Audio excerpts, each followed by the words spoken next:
Assalamualaikum warahmatullahi wabarakatuh. Selamat pagi semuanya. Ketemu lagi bersama Pak Niko kali ini.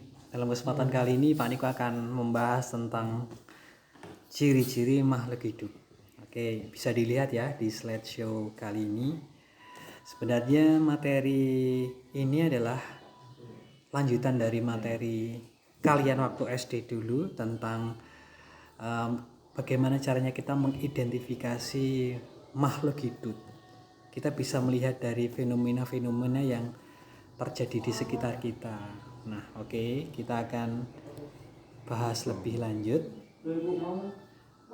Nah, ciri-ciri makhluk hidup yang harus kita ketahui pada umumnya, yang pertama respirasi, yang kedua ekskresi, yang ketiga tumbuh dan berkembang, 4 berkembang biak, 5 gerak, 6 iritabilitas, dan 7 memerlukan makanan.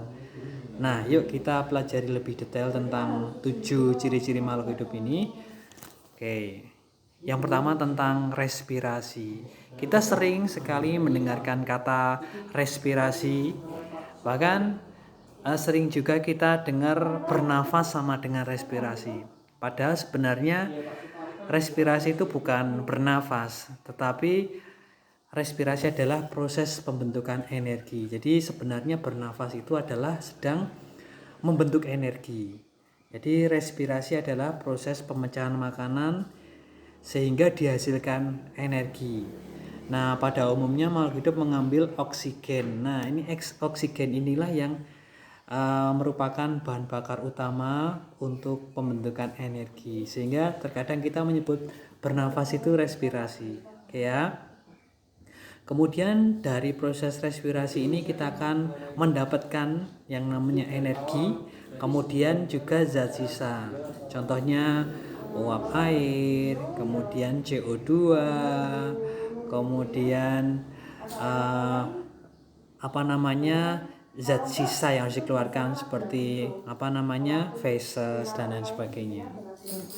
Kemudian di sini energi yang dihasilkan selama respirasi itu digunakan untuk seluruh kegiatan tubuh. Bahkan kita saat tidur pun ternyata memerlukan energi karena organ tetap bergerak, otot-otot di dalam tubuh kita tetap bergerak, kita masih tetap bernafas, otak kita masih tetap melakukan kegiatan meskipun tidur ya. Jadi di sini kita membutuhkan energi di dalam kehidupan kita sehari-hari. Kemudian yang kedua yaitu ekskresi. Nah, eks itu artinya keluar.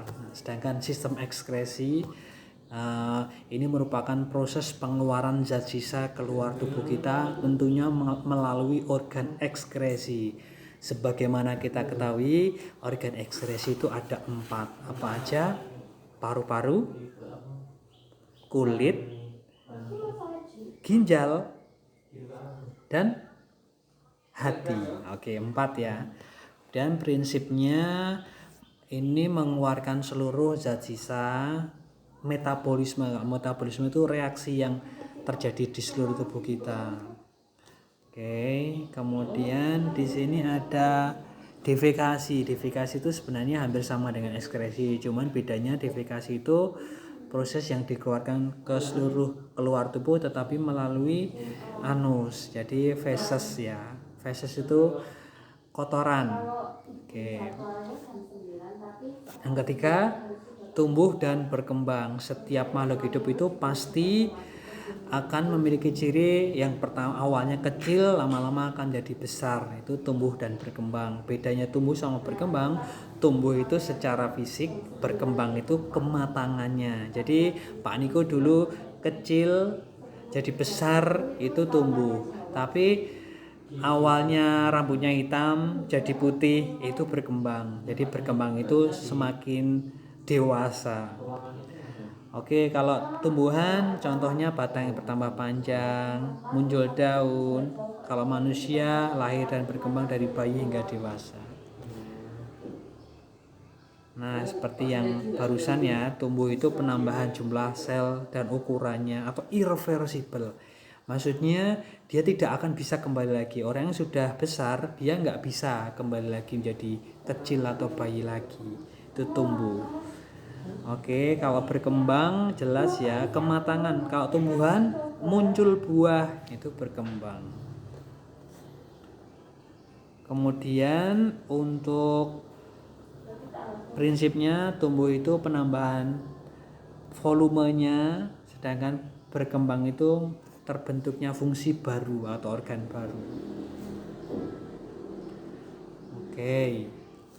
Kemudian yang keempat itu berkembang biak.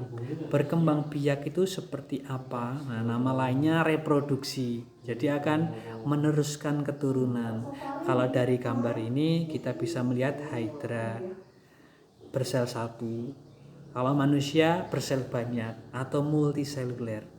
Nah, di situ prinsip utamanya pembentukan individu baru bisa dengan kawin maupun tidak kawin. Kawin itu seksual, tidak kawin itu aseksual. Dan harus menghasilkan keturunan baru. Oke ya. Atau namanya kalau generatif itu kawin ya. Vegetatif itu tidak kawin.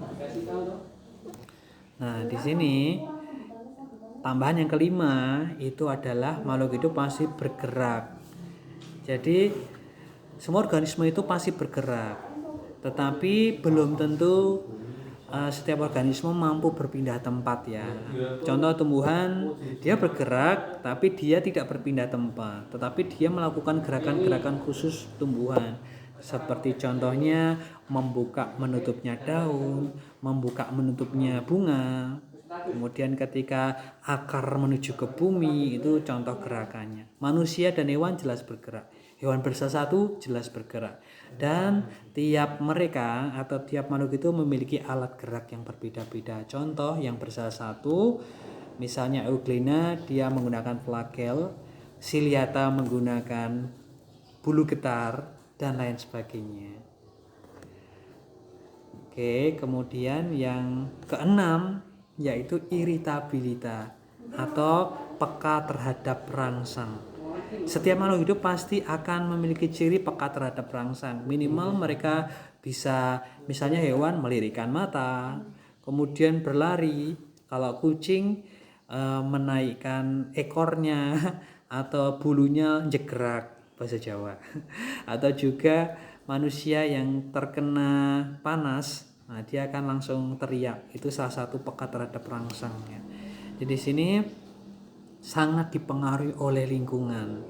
Contohnya air, cuaca, temperatur, tanah, suara dan cahaya. Iritabilitas.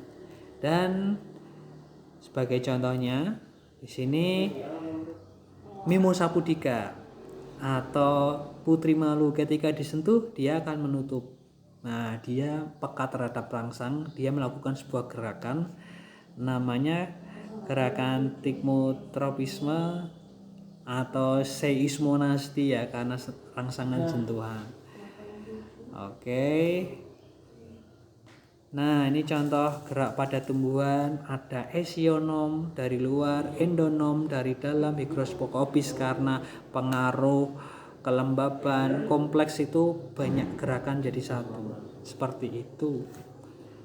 Dan yang terakhir, memerlukan makan dan air atau nutrisi. Jadi setiap makhluk hidup harus makan dan minum. Karena apa? Karena ini dibutuhkan untuk seluruh kegiatan atau metabolisme sel, sehingga tubuh atau sel mampu bertahan hidup. Contohnya seperti ini. Meskipun dia bersel satu, dia butuh makan. Caranya dengan menangkap makanan juga yang bersel satu. Makhluk hidup memerlukan makanan sebagai bahan bakar yang berasal dari makanan. Dari mana? Kalau tumbuhan itu jelas dia autotrof, sehingga dia bisa memasak makanan sendiri tanpa perlu bantuan organisme atau makhluk hidup lain. Hanya tumbuhan yang autotrof, sedangkan yang lain heterotrof. Dia bisanya mencari makan atau makan dari makhluk hidup lainnya, seperti itu. Jadi tidak bisa memasak sendiri. Kenapa tumbuhan mampu memasak sendiri? Karena dia mampu melewati sebuah proses yang bernama fotosintesis. menggunakan energi matahari sebagai sumber utamanya. Oke, seperti itu penjelasan dari Pak Niko di YouTube kali ini. Semoga bermanfaat. Terima kasih. Wassalamualaikum warahmatullahi wabarakatuh. Ya, suratnya sudah masuk Bu di bawah.